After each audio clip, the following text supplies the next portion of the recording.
बड़ी ताकत बन के आपको दिखाएंगे। हमारा सिर्फ ऐलान करना बाकी है, और अगर हमने ऐलान कर दिया तो हम छठी बड़ी ताकत हैं, और हम अपने आप को अभी तक हमने अपने मसल नहीं दिखाए।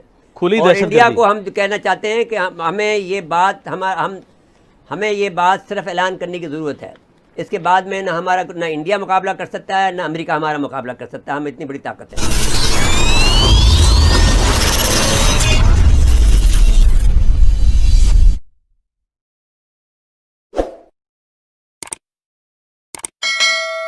FATF का मामले पर अगर हम जाएं तो हमें ग्रे लिस्ट में होता यह है कि 27 पॉइंट हमें दिए गए थे। 27 पॉइंट में से हमने 21 पॉइंट जो हैं वो पूरे कर दिए हैं। होता यह है कि ग्रे लिस्ट से निकलने के लिए अगर 14 पॉइंट पूरे कर दें या 13 पॉइंट पूरे कर दें तो फिर आपको ग्रे लिस्ट से निकाल दिया जाता है। टेक्निकली जो कानून के मुताबिक काम है वो ये है। अगर सियासी बात करें तो फिर वो एक अलग बात है कि अगर आप सिर्फ हमें लटकाए रखना चाहते हैं अफ़गानिस्तान की वजह से या इंडिया के दबाव में आकर, तो आपकी मर्ज़ी, हम आपको तोड़ देंगे। हम आपको ये कहना चाहते हैं कि जो जितने भी 37 मुल्क हैं इनको ही तोड़ देंगे हम इंशाल्लाह ताला। ये जो FATF को तोड़ देंगे। हमारे पास ये ताकत है। हम आपको हम बताएंगे कि हमारे पास कैसी ताकत है। दूसरी बात हम ये कहना चाहते हैं कि अगर आप चलिए हमें ग्रे लिस्ट में रखते हैं तो आपको इसको वेरीफाई करने के लिए कि जो हमने जो सबूत पेश किए हैं, क्या वेरीफाई करेंगे? हमारा कानून पास हो गया, वो वेरीफाइड है। हमने जो ज़मीन पे काम किए वो वेरीफाइड है। आपको फौरी तौर पर हमें ग्रे लिस्ट से निकालना चाहिए। अगर आप नहीं निकालते हो अमेरिका के कहने पर, और अगर हमें कोई वोट नहीं देता है, तो वो भी याद रखें कि वो तबाह बर्बाद। अभी तक हमने अपने मसल नहीं दिखाए। वो मसल अगर हमने आपको दिखा दिए, हम दुनिया को कह रहे हैं, तो हमारे को आप नहीं रोक सकेंगे। हम जो बात कहना चाहते हैं वो ये कहना चाहते हैं कि हमारे साथ में इंसाफ होना चाहिए, और FATF हम पर लागू इसलिए नहीं होता है कि हमने सारे के सारे जो हैं आपके मुतालबात पूरे कर दिए हैं, और हम पाकिस्तान जो है वो न किसी दहशतगर्दी मुलविस है। इंडिया जो है उसको आप ब्लैक लिस्ट में डालें। खुली और इंडिया दहशतगर्दी को हम कहना चाहते हैं कि हमें ये बात सिर्फ ऐलान करने की ज़रूरत है। इसके बाद में ना इंडिया मुकाबला कर सकता है, ना अमेरिका हमारा मुकाबला कर सकता है। हम इतनी बड़ी ताकत है। हम इसके बाद में ये कहना चाहते हैं आपसे कि ये बात को फिर हमारे एस्टेब्लिशमेंट को, ये बात अगर हमसे एस्टेब्लिशमेंट पूछना चाहती है कि हम कैसे ताकत हैं, तो फिर हमसे वो बात करें। हम उसको बता देंगे कि हम कैसे ताकत हैं, और what is the way out वो हम आपको बता देंगे। What is the way out हम आपको बताएंगे। हमें इतनी ज़बरदस्त चीज़ें बताएंगे, कोई भी आप पर हाथ भी उठा सकेगा, और हम ताकतवर भी बन के उभरेंगे। जी जी। अच्छा, इंडिया का मामला ये कि इंडिया को तो कुछ भी नहीं कहा जाता, दहशतगर्दी सामने है, बात ये नहीं है, जुल्म और सितम सामने है। बात ये है कि हम उठ नहीं पा रहे हैं, हम अपनी ताकत को मनवा नहीं रहे हैं। ये बात आपको बहुत पहले शुरू कर देनी चाहिए थी। आपने अभी इस वक्त ये काम किया है कि आपने आपको मुज्तमा किया है, अपने आप के पास बहुत सी ताकतें हैं, हमने नहीं किया है। Otherwise we have the equipment, we have the system.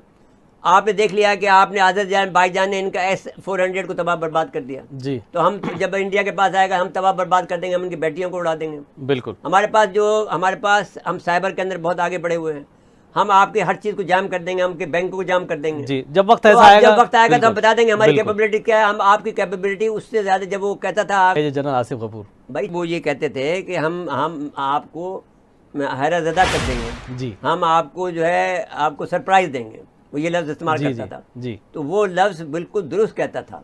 मैं ये बात आपसे कह रहा हूँ कि इंडिया और अमेरिका दोनों हम आपको सरप्राइज कर देंगे। हमारे पास वो चीज़ें इस वक्त मौजूद है। वफाकी काबीना के जो फैसले हैं ना मेरे साहब, वो अजियत देने वाले हैं आवाम को। जैन साहब, बात ये है कि वफाकी का मैं ये बात फिर देखिए, अब आप क्या करें जैन साहब, अब एस्टेब्लिशमेंट के पास देखिए ना, खुद भी इस वक्त पाकिस्तान के अंदर जो है वो इंटेलेक्चुअल का ब्रेकडाउन है। इवन एस्टेब्लिशमेंट के अंदर ब्रेकडाउन है। यानी एस्टेब्लिशमेंट के पास तरीक़ाकार पहले ये होता था, जो सबसे बेहतरीन जो हुकूमत थी वो जो कि आमरीत भी थी ज़िया-उल हक की थी जी, वो ये थी कि वो रातों को जागता था और लोगों से मशवरे करता था, क्योंकि उसके पास तो हुक्मरानी का तरीका नहीं आता था, उसको हुक्मरानी का आदाब नहीं आते थे। एक फ़ौजी को क्या आते हैं? फ़ौजी को तो नहीं आता ना हुक्मरानी कैसे होती है। फ़ौजी को तो हुक्म चलाना आता है ना, इस आदमी को आता है जब क्रिकेट के प्लेयर को। तो वो क्या करता था कि वो सीखता था, सारी रात बैठकर सीखता था, और वो रात के 2 बजे मीटिंग कर रहा है, 3 बजे मीटिंग कर रहा है, इंटरेक्शन करता था। हम जैसे लोग जो कि उस वक्त बच्चे थे, आज तो हम मैच्योर बहुत ज़्यादा तजर्बेकार हैं, हमें सियासत का एक अलग से लेकर ये तक पता है। तो वो मशवरे हम तक से करता था।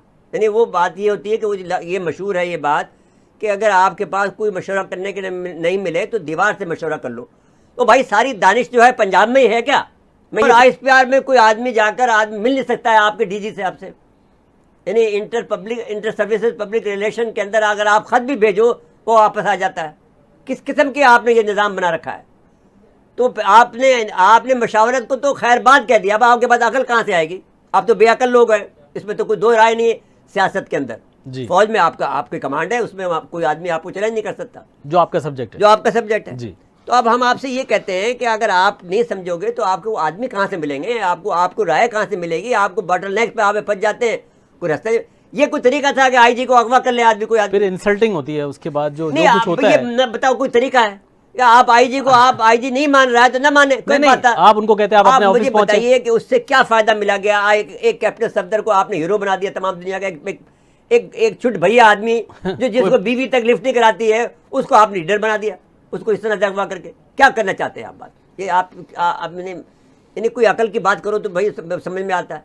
ये छोकरों जैसी बातें कर रहे हो, जैसे भाई हम 18 साल की उम्र में ये सियासत भी 18 साल की उम्र में भी ये सियासत नहीं की, और हम तुमसे अच्छी सियासत करते थे जनाब वाला, जो आज जो बैठे हुए सियासत कर रहे हैं जी, जो आप जो चला रहे हैं मामले को।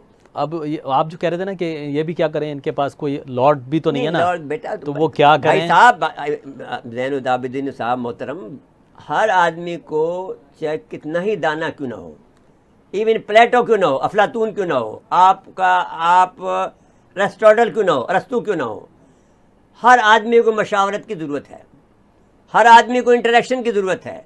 उसके बगैर वो आदमी को बात समझ में नहीं आ सकती है।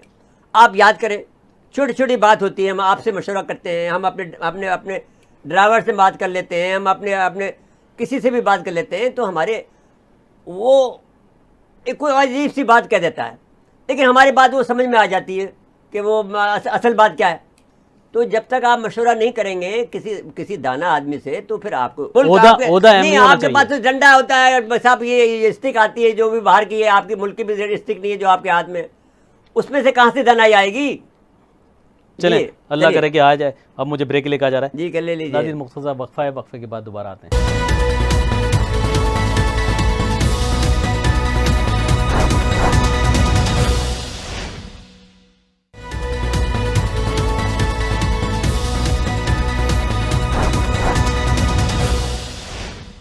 एक दफ़ा फिर प्रोग्राम में खुश आमदीद कहते हैं।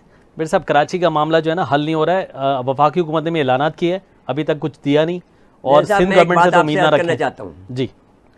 देखिए, सारे पाकिस्तान ने मिलकर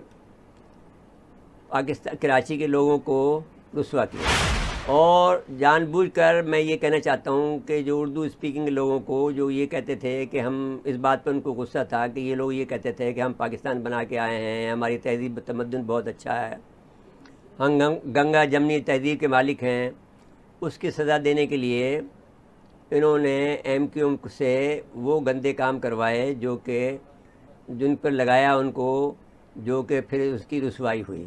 इनकी जितनी भी जो हमारे फ़ख्र के मीनार थे एक एक करके गिरा दिए, और इसमें सब